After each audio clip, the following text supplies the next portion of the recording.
This is Mrs. Gerhart, and today I'm going to go over how to add value changes into your foreground object. So I've already started to work on this piece.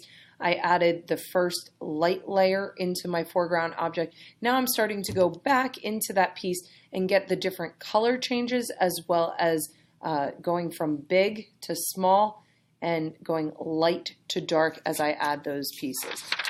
Again, it is very helpful to look back at the original photograph that you were starting to work from for this piece.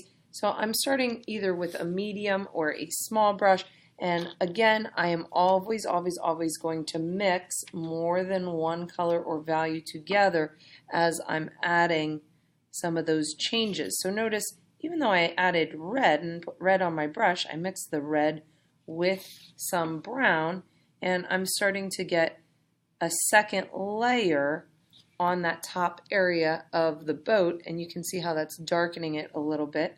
I'm going to start to add some details in the gunnels. So again, I'm using a fairly dry brush because I don't want water to go all over my piece, but I'm starting to get some of the details of the edge of the boat, and I'm getting some variation. So I not only have the brown, but now I have a reddish brown that I'm starting to add little details in the overall. Then I'm going to wash my brush, dry it off again. I'm going to start to add some of the details in the seat frame.